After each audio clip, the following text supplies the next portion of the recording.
This is Real News Media TV, coverage you can trust. Please like, share, subscribe, and hit the notification bell. Select all for daily news updates. Breaks to face music. Authorities insist no untouchables, proprietors to be sanctioned if DRMA breaches confirmed.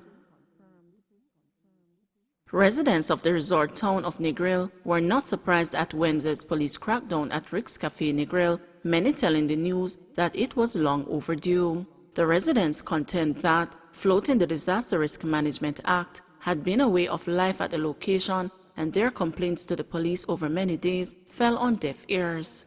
The residents say scores of people flock the world-famous attraction daily, and you can hear the entertainment coordinator on the microphone for over 1 mile from the facility, they told the news, fearful of the repercussions if their names are revealed.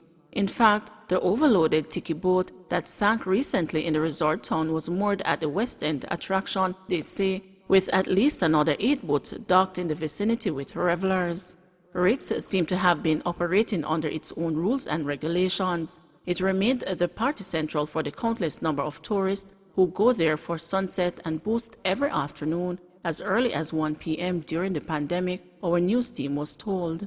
The past Wednesday was no different, the residents say, as a spring break-like atmosphere gripped the property with mainly Black Americans on location, partying at the annual Mocha Fest at the attraction.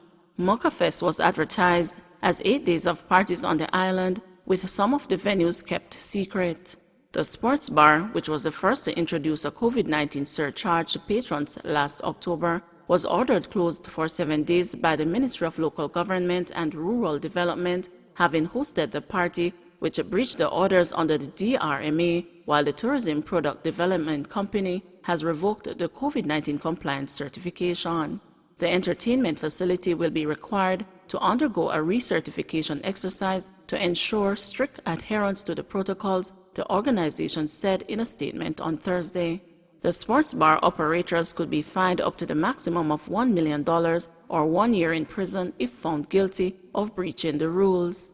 There has been outrage across the island as Jamaicans view the Rick's Cafe operators as untouchables, criticizing the authorities for herding local promoters and patrons into trucks and carting them off to jail when found in breach.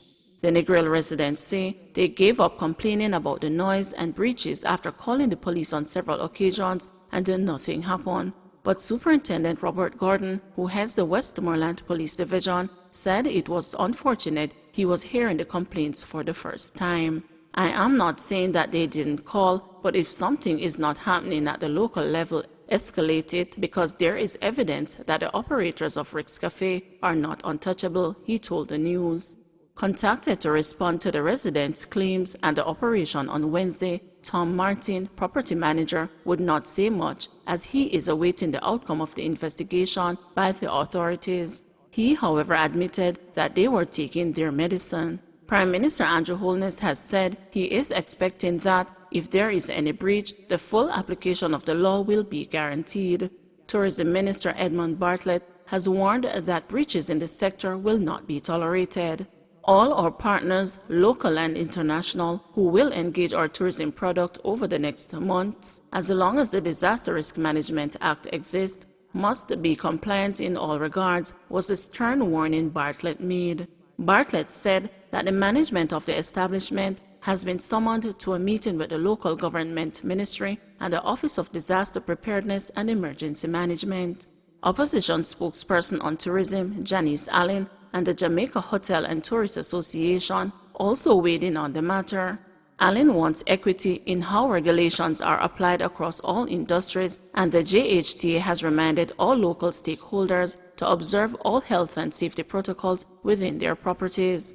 As the tourist industry looks to rebound, it is important that there is consistency without exception, as we can scarcely afford to have anything jeopardize its future, argued Allen. Please remember to like, share, subscribe, and hit the notification bell. Select all for daily news updates.